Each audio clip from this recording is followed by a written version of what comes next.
Hi, welcome to another episode of General Nerdery. Today we're going to talk about one of my favorite programs, VLC Media Player. Not only am I going to show you the basic functions of the program and how to use it, but also some of its more advanced capabilities, including something I just learned about, how to use VLC as a screen recorder, which is freaking cool. Let's go. Okay, so why do you want to use VLC as your media player? Well, there are several good reasons. First of all, it plays just about everything. Doesn't matter what kind of video file it is or audio file it is, VLC can almost definitely play it. Another good reason to use VLC is because it opens up very quickly. I'm going to go ahead and open up a music file with VLC.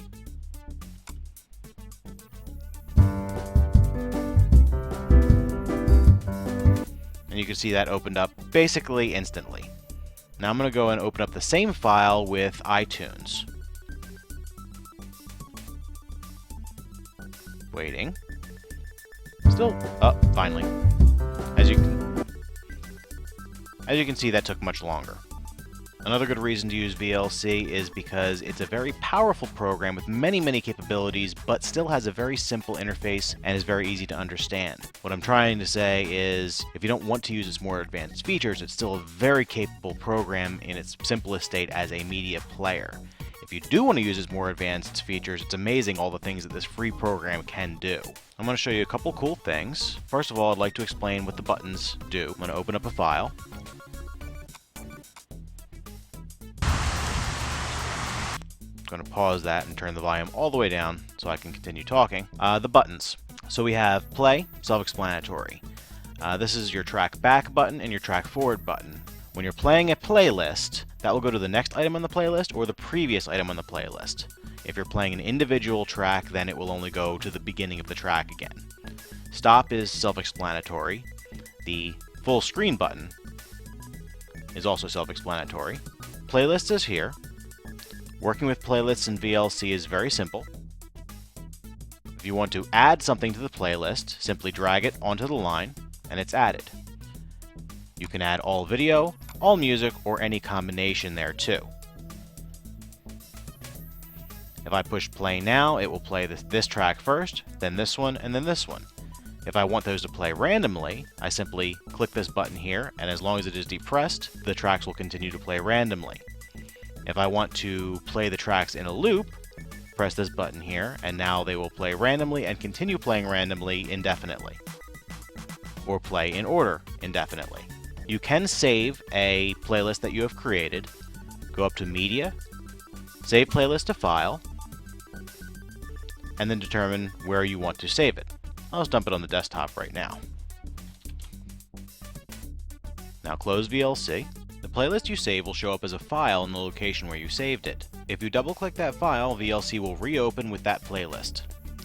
The next button is Show Extended Settings. This is where you go to do things like adjust the sound by use of a graphic equalizer, or adjust the brightness, contrast, and color of the video playback, and much more. Now onto the top row of buttons. This is where some of the really fun stuff is. By pressing the record button while something is playing in VLC, a recording of that video will be deposited as a file in your My Videos folder. Maybe not all that useful if all you're playing back is local files, but VLC can also be used to play back internet streams and similar things, therefore allowing you to record those internet streams and similar things. The next thing you can do with VLC is do a screen cap. Basically, at any time during video, if you press this Take a Snapshot button, it'll do just that. You see the image froze for a moment. Now if we go to My Pictures, there's our screenshot. It's full resolution, whatever's being displayed on the screen at the time, and the screenshot will always be at the resolution of the source video. So this was 1080p video, so even though it was not being displayed full screen, the screenshot is 1080 by 1920. The next button here is loop from point A to point B continuously. What that means is you set 2 points on your video, and that region on the video will be looped indefinitely. To do this is very simple. Just play the video, pick the point where you want the loop to begin, press the button once, sets point A. Pick the point where you want the loop to end, press the button again, it sets point B. And then it continuously loops the video over and over and over again forever. To stop the loop, press the button again, and then it plays on normally. The final button here is frame by frame. It does exactly what it claims to. Advances the video frame by frame, which allows you to analyze motion, what have you. And that's the basics of using VLC. And now on to the second part of our tutorial, using VLC as a screen recorder. What I mean by that is using it to do, well, what I'm doing right here, which is record what's happening on your desktop. It's actually quite simple, and I didn't know until just recently that VLC could do this at all. First thing to do is open up VLC, go up here to Media, and then move down to Convert and Save. Move over to Capture Device, select Desktop. Set your frame rate.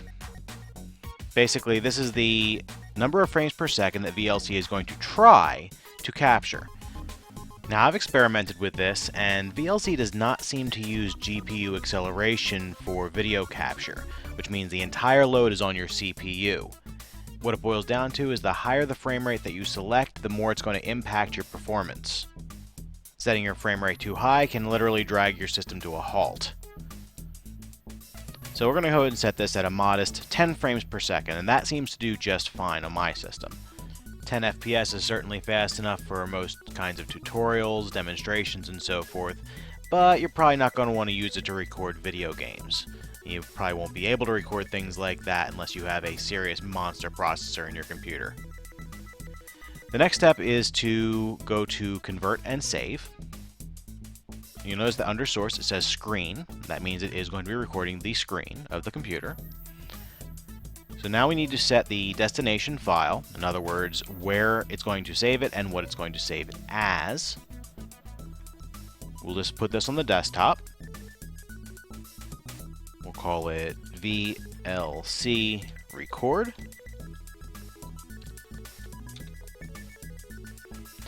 And I'm going to save this as a MP4 file, so we're going to put the extension .mp4.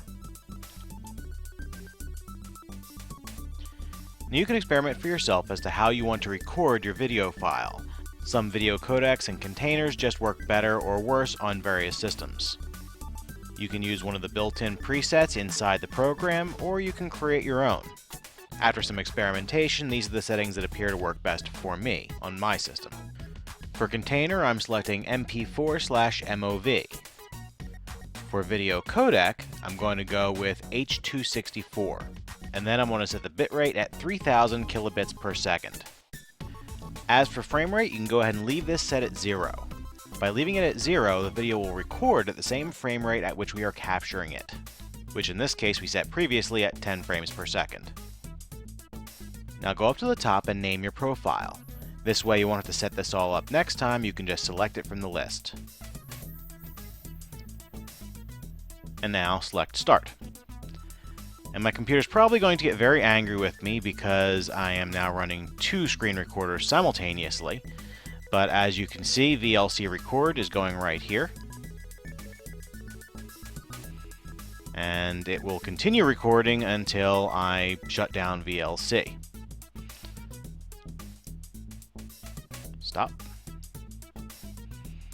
And then here's our recording. I'm going to play that back now. Playing it back inside the program that recorded it. And as you can see, we're watching what happened on the system during the time that we were recording.